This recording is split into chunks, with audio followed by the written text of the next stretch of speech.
dolmens in Russia may initially seem similar to those found elsewhere. However, these megaliths are actually much more complex and fundamentally different from dolmens in other parts of the world.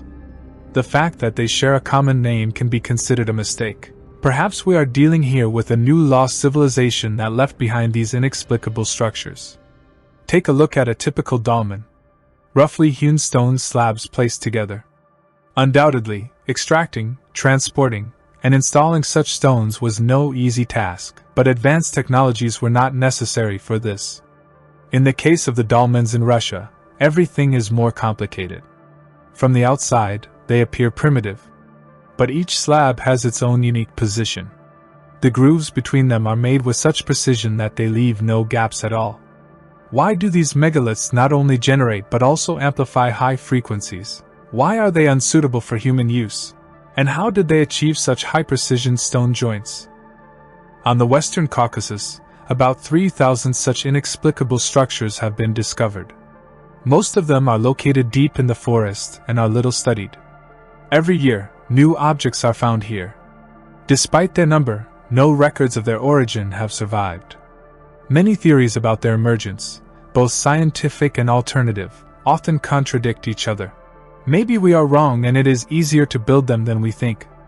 The complexity of dolmens from Russia is demonstrated by one story from the times of the USSR. In 1960, a dolman from Ishuri was attempted to be moved to the museum courtyard. The smallest and lightest megalith was chosen, but it couldn't be lifted, even with the help of 2 cranes. The roof lay for a year, waiting for a more powerful mechanism, and in 1961, all the stones were finally loaded onto trucks. However, difficulties arose during the assembly. These megaliths are not just 4 walls, a floor, and a ceiling, they are a kind of puzzle. The side walls have special grooves that perfectly match the projections on the front and back walls.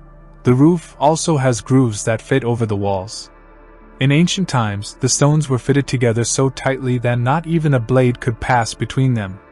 Archaeologists were able to assemble the dolmen, but a gap between the stones still remained.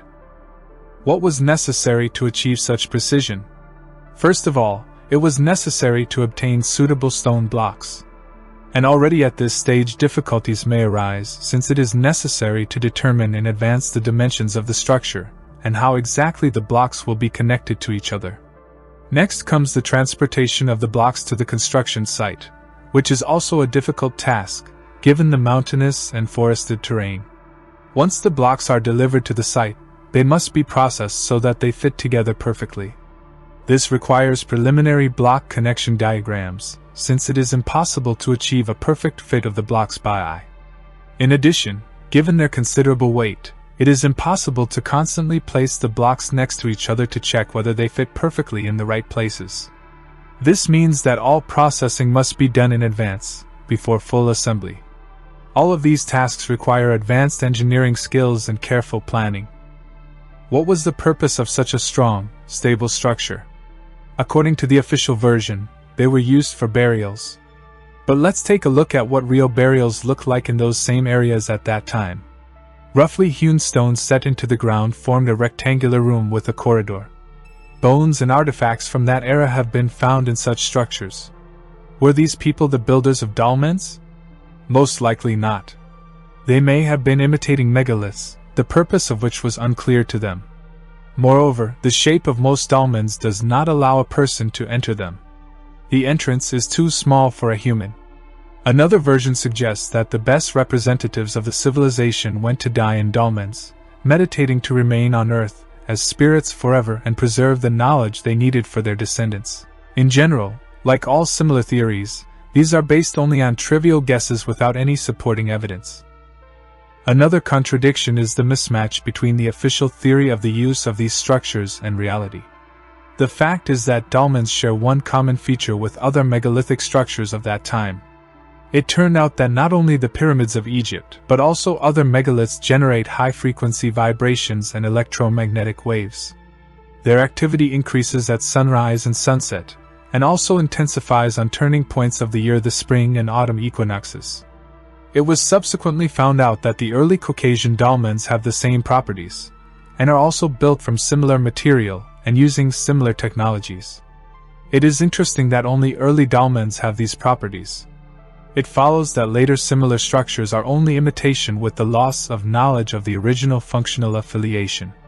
The absence of such an effect in, carelessly, constructed dolmens indicates the importance of not only the material, but also strict adherence to the geometric parameters of the structure and its orientation on the terrain in order to achieve the effect. What is the reason for these phenomena in megaliths? The fact is that dolmens were built from quartz sandstone. Quartz crystals have the property of direct and reverse piezoelectric effect. If a crystal is compressed, then opposite electric charges arise on its edges perpendicular to the direction of compression. Thus, mechanical energy is converted into electrical energy by means of a crystal. And vice versa, an alternating electric field applied to a crystal makes it produce mechanical vibrations.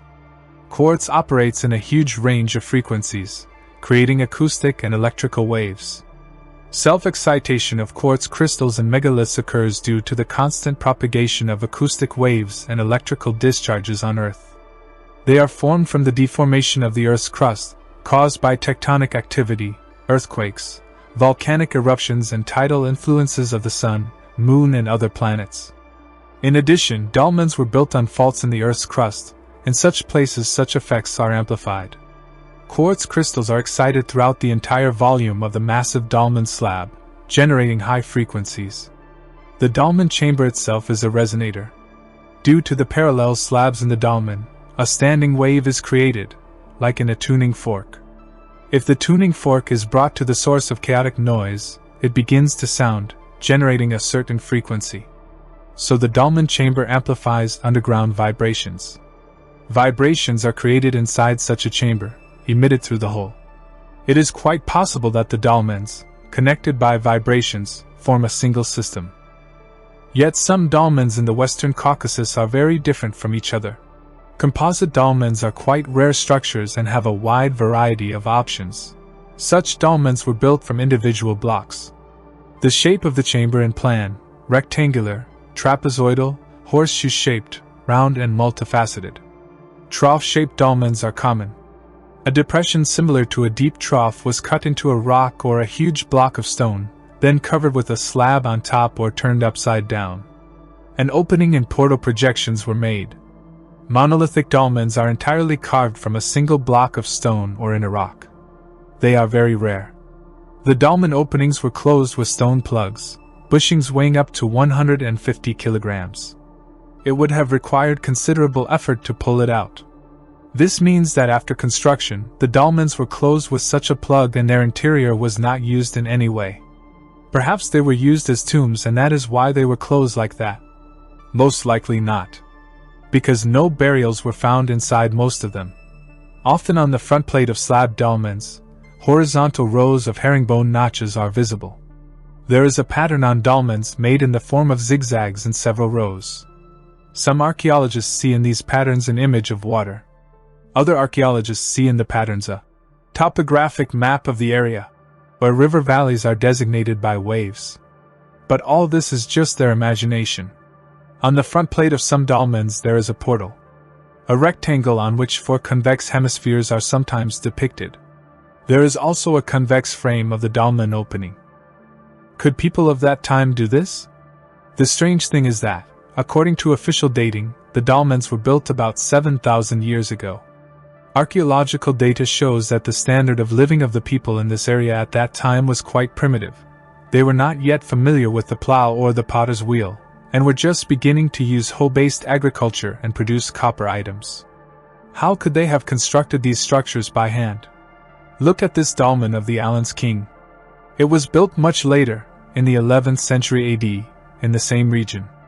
Its design is significantly different from ancient dolmens, consisting of several small stone slabs of varying sizes, all covered with drawings depicting scenes related to the Alan ruler. This is the true burial site, where bones and artifacts from that time were found. This represents another attempt by local residents to replicate ancient dolmens, which, as we see, carried a purely religious significance. There are no questions regarding such dolmens. How huge is this megalithic complex?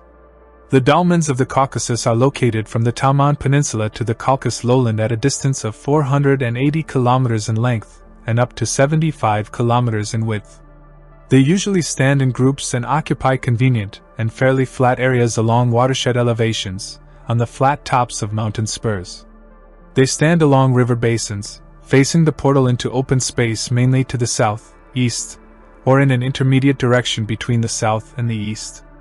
Early dolmens in the Western Caucasus appear over a large area, have a perfect shape and certain mathematical proportional relationships of the dolmen's internal chamber. Slabs weighing from 3 to 30 tons are connected by grooves with an accuracy of up to a millimeter. Certain types of sandstone are selected for the construction of dolmens and are sometimes moved tens of kilometers. Moreover, no traces of roads along which the stones could be transported are found. Traces of the presence of primitive man, who made early single burials inside dolmens, are extremely weak. It turns out that, having left behind the most mysterious monuments that have survived through the millennia, these people did not leave behind any houses or anything even more significant. The versions of the authorship of dolmens by primitive people are contradicted by both the strange sizes of dolmens and the low degree of their concentration in one place, since at all known sites of primitive people their desire to live in fairly large groups is noted. For such groups, dolmens could not have any practical value. It also seems unusual that in the early stages of the appearance of dolmens in the Western Caucasus, there is no evolution of development from more primitive forms and technology to more complex ones, but perfect complex structures appear immediately. In the late period of construction, slab dolmens lose their clear proportions, false portal. Trough-shaped dolmens appear, composite ones are built with false arches, and monolithic dolmens are carved into the rocks, which more closely resembles a monument erected in honor of a slab dolmen. Subsequently, the construction of dolmens ceases, and many of them are used for secondary burials and as a kind of ossuary. However, this trend can be easily traced in most megaliths in the world. Of course, there were people here who assumed that the dolmens were cast from a sand-clay cementing mass. Could they be right? While investigating the places of supposed sandstone mining, they discovered places of sandstone outcrops of non-layered structure. The bizarre shapes of sand blocks with traces of plastic deformations, typical of igneous rocks, in contrast to sedimentary rocks with clearly distinguishable layering, led us to the idea that perhaps this sandstone was once squeezed out onto the day's surface in liquid or plastic form, similar to the mud volcanoes of the Taman Peninsula. And there is every reason for such an assumption. When studying the technology of dolmen construction, the location of dolmen groups and the features of sandstone outcrops, they developed a different theory of dolmen construction, different from the generally accepted one. The proposed theory gives logical answers to all the contradictions of the quarry point of view. Dolmens were cast or molded from a sandy clay cementing mass, which was squeezed out of the depths onto the surface directly at the sites of geological faults. So, when checking this statement on the spot, some very interesting details came to light. Firstly, all the large dolmen slabs actually have characteristic features inherent in a rock that may have been in a plastic phase some time ago.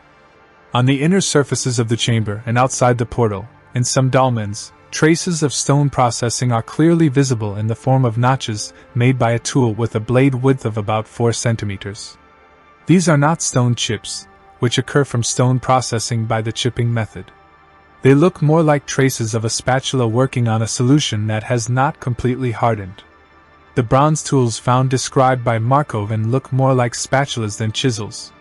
And at a superficial inspection, a preliminary conclusion about a single casting method of building dolmens was already formed, but at the diverging joints of the dolmen, characteristic notches and grooves are observed, clearly left by some tool, even if we assume that they were cut off from not quite solidified rock with a copper scraper. Then this can explain the relatively easy method of processing the rock. However, the question immediately arises about the ultra-precise fitting of the slabs to each other, into the notches and grooves, by the creators of the Bronze Age using primitive methods. If we admit that they could have used a sand-clay cement mass, then why didn't they immediately make a solid object without using separate slabs? Is there any information left about these megaliths? The mountain peoples who lived in the Western Caucasus, The Adyghe, or as they were called earlier, the Circassians, considered dolmens to be sacred structures, revered them and protected them.